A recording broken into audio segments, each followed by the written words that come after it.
تو جتنی بھی پوری دنیا میں ہندو ہیں، جب ان سے ہندوازم کے بارے میں پوچھا جائے تو فوری ان کا ذہن اور ان کی نظریں انڈیا کی طرف جاتی ہیں۔ اسی طرح آپ دیکھ لیں کمیونسٹ پوری دنیا کے اندر جتنی کمیونسٹ ریاستیں ہیں ان کا مرکز جو ہے روس ہے، وہ اپنی ہر جو چیز ہے وہ روس سے حاصل کرتے ہیں۔ اور مسلمانوں کا اس وقت دنیا کے اندر کوئی مرکز نہیں۔ مسلمانوں کے دھڑے تو ہیں، ایران نے اپنا دھڑا بنایا ہوا ہے، سعودی عرب نے اپنا دھڑا بنایا ہوا ہے، ترکی نے اپنا دھڑا بنایا ہوا ہے، لیکن مسلمانوں کا ایک مرکز بالکل نہیں ہے۔ چاہے دوسرے مذاہب آپس میں پھٹے ہوئے ہیں، لیکن جب مرکزی حیثیت پہ آتے ہیں تو وہ سارے ایک ہیں۔ اور آج کی دنیا کے اندر مسلمانوں کی مرکزی حیثیت بالکل نہیں ہے۔ اس کی وجہ سے مسلمان جو ہیں پوری دنیا کے اندر ذلیل و رسوا ہو رہے ہیں، اور جو کفار ہیں وہ مسلمانوں کے ایک ایک ملک کو لقمہ اجل بنا رہے ہیں۔ مسلمانوں کے ملکوں پہ ایک پہ حملہ کرتے ہیں تو بعد مسلمان بھی ان کے ساتھ ہو جاتے ہیں۔ اس کی وجہ یہی ہے کہ مسلمانوں کے پاس مرکزی حیثیت نہیں ہے۔ تو اس زمانے کے اندر اگر مسلمان امت کو اکٹھا کرنا ہے یا امت کی بھلائی کے لیے کوئی کام کیا جا سکتا ہے تو وہ اس زمانے کے اندر ایک اسلامی ریاست کا قیام ہے۔ اس وقت مسلمانوں کا صرف ایک ہی واحد حل ہے کہ کسی نہ کسی جگہ مسلمانوں کی ایک واحد اسلامی ریاست قائم کی جائے۔ اب لوگ کہیں گے مسلمانوں کے اتنے ملک ہیں تو کیا یہ اسلامی ملک نہیں ہے؟ بالکل بھی نہیں۔ آپ علماء کرام سے پوچھیں اور ان سے پوچھیں کہ ایک ملک کے اندر رہنے والے تو مسلمان ہوں اور لیکن وہاں پر قانون جو ہے وہ کفر کا ہو، اسلامی قانون نہ ہو، تو کیا اس کو اسلامی ریاست کہا جا سکتا ہے؟ تو علماء کرام آپ کو بتائیں گے کہ اس کو اسلامی ریاست نہیں کہا جا سکتا، کیونکہ اسلامی ریاست اس کو کہا جائے گا جس کے اندر شرعی قوانین ہوں، اللہ تعالیٰ کی بھیجی ہوئی شریعت، اور نبی صلی اللہ علیہ وسلم جو شریعت زندگی لے کر آئے تھے، جو نبی صلی اللہ علیہ وسلم نے شرعی نظام مدینہ یا دوسری ریاستوں کے اندر خلافت راشدہ والا بعد میں خلفائے راشدین نے نظام قائم کیا تھا، اگر وہ نظام قائم ہے تو پھر تو ہم اس کو اسلامی ریاست کہہ سکتے ہیں، ورنہ ہم انہیں مسلمانوں کے ملک کہیں گے لیکن اسلامی ریاست بالکل نہیں کہیں گے۔ تو اس وجہ سے اس وقت مسلمانوں کا جو واحد حل ہے وہ یہ ہے کہ مسلمانوں کو ایک اسلامی ریاست قائم کرنی ہے۔ اب اسلامی ریاست قائم کر کے اس کے اوپر جو ہے پھر مسلمانوں کو اکٹھا کیا جائے۔ اب مسلمانوں کو اکٹھا کرنے کا کیا طریقہ ہے؟ اس کے لیے مسلمانوں کو پہلے تو امن کے ذریعے اکٹھا کیا جائے۔ اگر مسلمان اکٹھے نہ ہوں تو پھر جو ہے مسلمانوں کو بازور طاقت اکٹھا کیا جائے۔ اگر آپ تاریخ پڑھیں تو جب تتاریوں نے حملہ کیا اور بغداد تباہ ہو گیا، مسلمانوں کی مرکزی ریاست ٹوٹ گئی، تو رکن الدین ببرس الملک الظاہر جب وہ سلطان بنے مصر کے تو انہوں نے مسلمانوں کی مرکزی حکومت جو ہے مرکزی قاہرہ کو قرار دیا، اور پھر جن مسلمان ریاستوں کے پاس انہوں نے پیغام بھیجے کہ آپ اس مرکزی ریاست کے ساتھ ہو جائیں، تو جنہوں نے مان لیا وہ تو اس ریاست کے ساتھ ہو گئے اور مسلمانوں نے اپنی فوجوں کو متحد کر لیا، لیکن جن مسلمان چھوٹی چھوٹی ریاستوں نے نہیں مانا پھر ان کے اوپر چڑھائی کر کے انہیں زیر کیا گیا۔ اسی طرح آپ سلطان صلاح الدین ایوبی رحمۃ اللہ علیہ کا زمانہ دیکھیں، جب نور الدین زنگی رحمۃ اللہ علیہ شہید ہو گئے تو دمشق والوں نے اپنی ایک علیحدہ حکومت کا اعلان کر دیا، اور چھوٹے چھوٹے جتنے بھی مسلمان امراء تھے حلب کے، موصل کے، انہوں نے اپنی اپنی حکومت کا اعلان کر دیا، اپنی اپنی ایک علیحدہ ریاست کا اعلان کر دیا۔ تو پھر سلطان صلاح الدین ایوبی رحمۃ اللہ علیہ نے مصر کو مرکزی حکومت قرار دیتے ہوئے ان سارے مسلمان علاقوں کے اندر چڑھائی کی، اور 8 سال کی جد و جہد کے بعد انہوں نے ان سارے علاقوں کو اسلامی ریاست کے زیر نگیں کر لیا۔ تو اگر تو اس وقت میں کوئی مسلمان جو ہے اس اسلامی ریاست کو قائم کرتا ہے تو پہلے تو امن کے ذریعے جتنے بھی مسلمانوں کے ممالک ہیں ان کو امن کے ذریعے اس اسلامی ریاست کے ساتھ اتحاد کا پابند کیا جائے۔ ایسا نہیں کہ وہ اس اسلامی ریاست کے زیر آ جائیں، نہیں، وہ اس کے ساتھ اتحاد کر لیں، کہ یعنی کہ کوئی بھی اگر غیر مسلم یا کوئی بھی دوسرا ملک جو ہے وہ حملہ کرے گا تو ہم سارے متحد ہو کر اس کے ساتھ لڑیں گے۔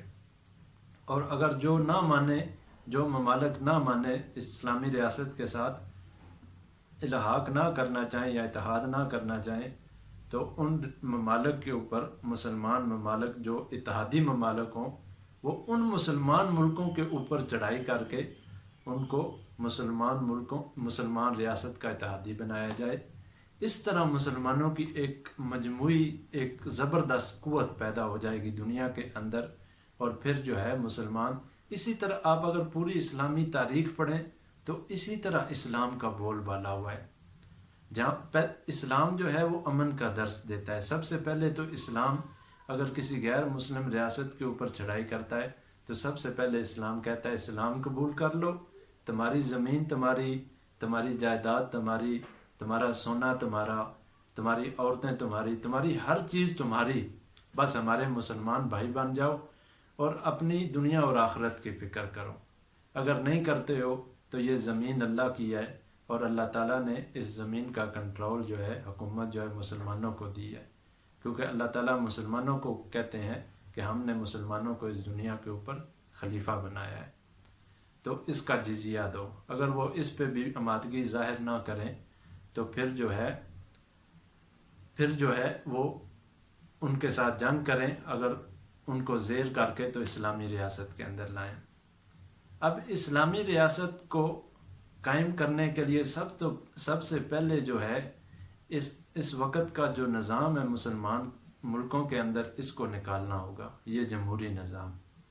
اس جمہوری نظام کو مسلمانوں کے ملکوں سے باہر نکالنا ہوگا، کیونکہ یہ ایک ظلمانہ نظام ہے، یہ ایک ظلم کا نظام ہے، جس کے ذریعے امیر ہوتا ہے، غریب ہوتا ہے، انصاف کسی کو نہیں ملتا۔ آپ اس وقت اگر دیکھ لیں، آپ ملک پاکستان، ہمارے پیارے پاکستان کی مثال لے لیں، کہ ایک غریب آدمی اگر کیس دائر کرتا ہے تو اس کی پوری جمع پونجی جو ہے اس کیس کے اندر خرچ ہو جاتی ہے وکیلوں کو پیسے دے کر، لیکن اس کے کیس کا فیصلہ نہیں ہوتا۔ اسی طرح آپ دیکھیں، اب کسی کو بھی یعنی کہ جان مال کی حفاظت نہیں ہے کسی کی، پولیس ہے وہ کرپٹ ہے، دوسرے محکمے ہیں وہ کرپٹ ہے، یعنی کہ اس نظام کے اندر آپ کرپشن ختم نہیں کر سکتے۔ لوگ کہتے ہیں کہ دیکھو جی کتنا اچھا نظام ہے یورپ کے اندر جمہوری نظام، آپ اگر جا کر دیکھیں، صحیح سرچ کریں، تو دنیا کی سب سے زیادہ جو کرپشن ہوتی ہے وہ یورپی ممالک کے اندر ہوتی ہے۔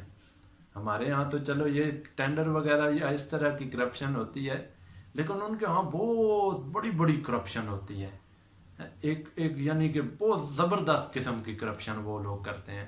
اسی طرح پھر ان کے ہاں جو ہے وہ ثقافت ان کی ختم ہو گئی ہے، ان کی مذہبی روایات ختم ہو گئی ہیں، ان کے اندر ہر چیز ختم ہو گئی ہے، اور پھر انہوں نے اس جمہوری نظام کے اندر ایسی چیزیں پیدا کر لی ہیں کہ جس سے یعنی کہ انسان کی وقت کم ہو گئی ہے اور جانور کی وقت زیادہ ہو گئی ہے۔ آپ دیکھیں اگر جا کے تو وہاں پر جانوروں کے حقوق کی آپ کو تنظیمیں ملیں گی، جانوروں کے حقوق انسانوں سے زیادہ ہیں، اور ایسے آپ کو قانون ملیں گے کہ آپ حیران رہ جائیں گے۔ تو اس لیے اسلام جو ہے، اسلام کے قوانین جو ہیں وہ ایک طرح کے، ان کے اندر تبدیلی نہیں ہے۔ لا تجد سنت اللہ تبدیلا، کہ اللہ تعالیٰ کی سنت جو ہے وہ کبھی تبدیل نہیں ہوتی۔ جو ایک دفعہ اللہ تعالیٰ نے احکام دنیا کے لیے بھیج دیے ہیں، بس وہ تا قیامت تک رہیں گے۔ اگر چوری کرتے چور کا ہاتھ کاٹنا ہے تو چور کا ہاتھ ہی کاٹا جائے گا قیامت تک۔ اس قانون کے اندر کوئی انسان تبدیلی نہیں کر سکتا، کیونکہ یہ مالک کا بنایا ہوا قانون ہے۔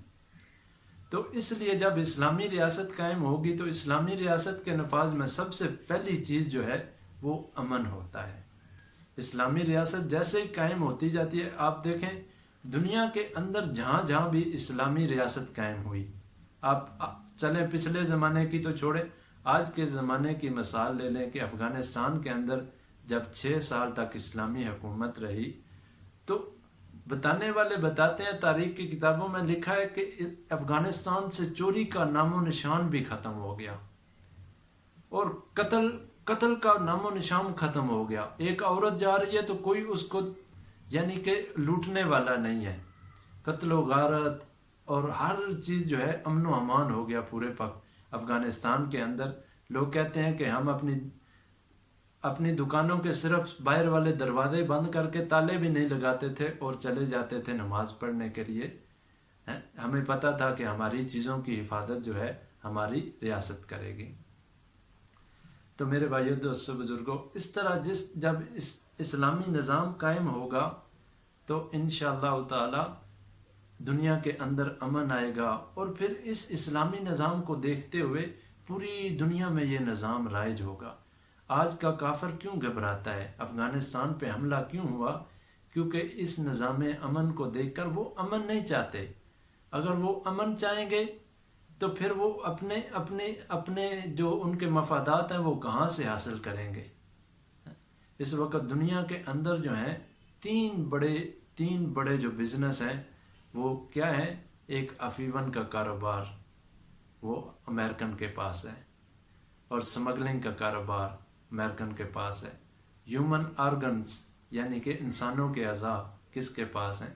یہ ان کے پاس ہیں۔ اسی لیے دنیا کے اندر جنگیں لگوائی جاتی ہیں، دنیا کے اندر بدامنی اور بے ایمانی پھیلائی جاتی ہے تاکہ وہ اپنے مفادات حاصل کر سکیں۔ لیکن وہ تھوڑی سی دنیا حاصل کرنے کے لیے پوری دنیا کو جو ہے اس جنگ کے اندر دھکیل دیتے ہیں۔ تو اسلامی نظام جو ہے امن کا نظام ہے۔ جب اسلامی نظام آئے گا، اسلامی طرز حکومت آئے گا تو انشاءاللہ جہاں جہاں پر وہ نظام قائم ہوگا وہاں پر امن قائم ہوگا۔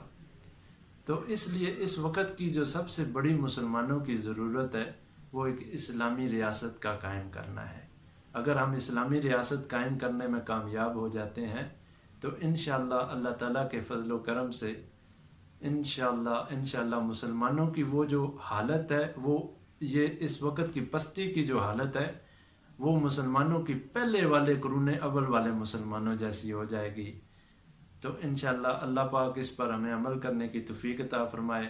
اور سب سے دعا ہے کہ اگر آپ کر نہیں سکتے تو کم از کم دعاؤں میں اللہ تعالیٰ سے مانگیں کہ اے اللہ اس کفریہ نظام سے ہماری جان چھڑا اور ہمیں اپنا وہ نظام عطا فرما جو تیرے حبیب محمد صلی اللہ علیہ وسلم لے کر آئے تھے۔ یا اللہ ہم بھی اپنی زندگی کے اندر اسلامی نظام کو دیکھ سکیں، اسلام جو امن کا درس دیتا ہے اس کو ہم دیکھ سکیں۔ تو اس کے لیے دعا گو ہوں، جو لوگ کوشش کر سکتے ہیں وہ کوشش کریں۔ خصوصاً جو کوشش ہے اس وقت کی وہ یہ ہے کہ آپ یہ ووٹنگ سسٹم سے باہر نکلیں، آپ ووٹ نہ ڈالیں۔ یہ ووٹ ڈالنا جو ہے یہ کفر کے ہاتھ کو مضبوط کرنا ہے۔ آپ کا ایک ووٹ جو ہے اس کفریہ نظام کو مضبوط کر رہا ہے۔ آپ اس ووٹنگ سسٹم سے اجتناب کریں اور ووٹ نہ ڈالیں۔ اللہ تعالیٰ عمل کرنے کی توفیق